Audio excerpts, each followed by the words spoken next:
मित्रांनो, तुम्ही हा कार्यक्रम सगळ्यांनी पाहिला आणि ऐकला. सगळ्यांनी पाहिला ऐकला ना? मागे राम बलराम बलराम ऐकला ना? अच्छा, बघा, राम मागच्या वर्षी आला 9वीला, बलराम या वर्षी आला 10वीला. ही जी दोन्ही मुलं आहेत हे 10वी नंतर शाळा तर सोडून जातील आपली, पण त्यांना आपले शिक्षक नेहमी आठवतील. हे दोन्ही भाऊ आहेत, सगळे भाऊ आहेत, पण यांच्याबद्दल आम्ही वेगळं ऐकलं होतं. पण वनवासी विद्यालयात आल्यानंतर त्यांच्या गुरूंनी त्यांची दशा बदलवली आणि आज ती मुलं स्टेज पर्यंत येत आहेत, शिक्षकांचा सत्कार करतायत. आणि मग आम्ही विचार करतोय की जे आम्ही ऐकलं होतं ते खोटं आहे. ही मुलं तर खूप चांगली आहेत. या मुलांची दशा बदलवणारे जे आहेत ते त्यांचे गुरु आहेत.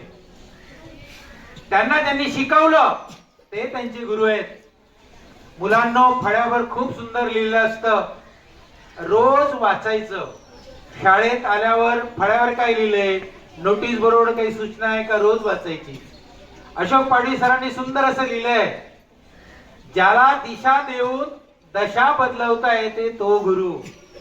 आणि म्हणून आम्ही धन्य झालो, सर्व शिक्षक धन्य झाले की आमच्या मुलांबद्दल आम्ही वेगळं ऐकलं होतं, पण अरे ते तर तशी नाही आहेत, खूप सुंदर मुलं आहेत, छान मुलं आहेत, छान काम करतात, छान लिडरशिप करतात. प्रणव जिवंत उदाहरणं देतोय मी, इतिहासाचे उदाहरण तर आपण ऐकतोच, पण जिवंत उदाहरणं दिली ना तर काळजाला भिडतात ती. प्रणव च्या वडिलांना मी गावात गेलो की अवश्य भेटतो. प्रणववर त्यांचा विश्वास नाहीये, आईचाही नाही, वडिलांचाही नाही. मी जेव्हा सांगतो ना तो वाचायला शिकतोय, त्याला डेअरिंग आलंय, तो बोलायला लागलाय, त्यांचा विश्वास नाही बसत. ते म्हणतात व्हिडिओ पाठव, मग मी व्हिडिओ पाठवतो. आज पर्यंत प्रणव जेवढं वाचत होता त्यापेक्षा सुद्धा आज प्रणव अतिशय सुस्पष्टपणे जोड शब्द वाचू लागला. मला खूप आनंद वाटला, माझे डोळे सुद्धा त्यावेळेला भरून आले होते. प्रणवला सुद्धा ही शाळा आयुष्यभर आठवेल की ज्याच्याकडे वेगळ्या दृष्टीने बघत होते. आई वडील सुद्धा, बाकीचं लोक जाऊ द्या हो, आई वडील सुद्धा, वडिलांना विश्वास बसत नव्हता, पण आज प्रणव जोडाक्षर जोड शब्द अतिशय अस्खलितपणे वाचताना जेव्हा आम्ही बघितलं खूप आनंद झाला. हे जे तुम्हाला देतायत ते तुमचे खरे गुरु आहेत. गुरु म्हणजे शाळेत शिकवणारा शिक्षक नाहीये. तुमच्या बाजूला बसलेला मित्र जर तुम्हाला काही शिकवत असेल तो सुद्धा तुमचा गुरु आहे. तुम्ही जर शिवी देत असेल आणि त्याने सांगितलं की रे चांगलं नाहीये, असं करू नको, आणि तुम्ही ते तसं करणं बंद केलं तर तो सुद्धा तुमचा गुरु आहे. म्हणून जग कसंही असेल तरी चालेल, पण मला चांगला मित्र मिळाला पाहिजे. म्हणून चांगल्या मित्रांची संगती धरा, सुसंगती सदा घडो असं आपण म्हणतो का? चांगले मित्र आपल्याजवळ असले पाहिजेत.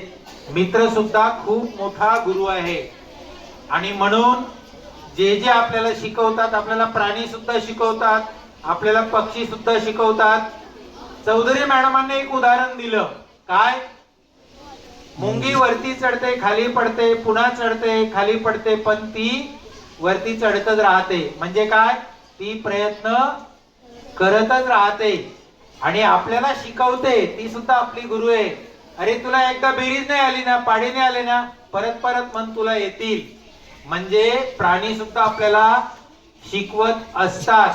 घरटी कशी बनवतात बघा, घरटी बनवताना ती कोणत्या कोणत्या वस्तू आणतात ते प्राणी बघा. पक्षी बघा, पक्षी घरटी बनवतात काय काय आणतात ते बघा, आणि कशी रचना करतात ते बघा. त्यांचं वजन केवढं आहे, केवढी मोठी काडी आणतात, कोणत्या प्रकारची काडी आणतात, ती लावतात कशी, गुंफतात कशी, याचा अभ्यास करा. आपल्याला आपलं जीवन कसं घडवावं हे प्राणी आणि पक्ष्यांकडून सुद्धा शिकायला मिळतं, म्हणून ते सुद्धा आपले गुरु आहेत. मी तर म्हणेन की तुम्ही चांगले मित्र जपा, चांगल्या मित्रांची सोबत ठेवा. मित्र सुद्धा तुमचे गुरु आहेत. आई गुरु आहेत, वडील गुरु तर आहेतच, पण आता आई वडिलांपेक्षा तुमचा सहवास जे जे आपल्याला शिकवतायत त्यांच्याकडनं खूप सारं घ्या मित्रांनो. बघा, कधीतरी वाटलं तुम्हाला अशोक पाडवी सर फलक लेखन करतायत, एखाद्याला वाटलं की सर मी एखादं फुल काढू का, शिका त्यांच्याकडनं, ते तुम्हाला शिकवतील. सर मी बॉर्डर देऊ का, आपण बॉर्डर द्यायची आहे. म्हणजे शिक्षकांकडून हे पण शिकून घ्यायचं आहे आपल्याला की फलक लेखन कसं करायचं आहे, बोलायचं कसं आहे. या सर्व गोष्टी शिकण्यासाठी तुम्हाला तुमच्या जीवनात कशी मदत होईल हे तुम्हाला कळावं, म्हणून गुरुपौर्णिमेचा हा दिवस आहे. प्रत्येक दिवस शिकून जातो मी नेहमी सांगतो, तसा हा दिवस सुद्धा तुम्हाला शिकून जाणारा आहे. आज या गुरुपौर्णिमेच्या दिवशी सगळ्यांना मी एक आवाहन करेन, प्रत्येकाने एक संकल्प करा. प्रत्येकाने एक संकल्प करा. मी वेगवेगळे संकल्प सांगतो, तुम्हाला जो जमेल तो करा. सगळे जमतील तर सगळे करा. बडे बडे सावधान. पहिला संकल्प, मी बोलेन तुम्ही पण बोला. मी आज गुरुपौर्णिमेच्या दिवशी माझ्या शाळेतील सर्व शिक्षकांना वचन देतो की वर्गात कागदाचा तुकडा देखील टाकणार नाही.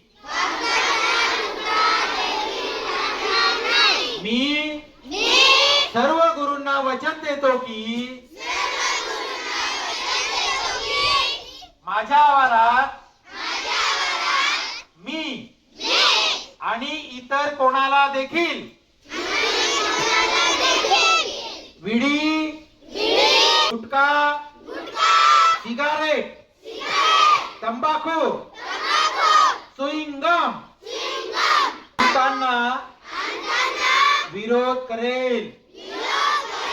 या वस्तू कुणाच्याही बॅग मध्ये, खिशात, तोंडात दिसल्यास मी शिक्षकांना कळवेन.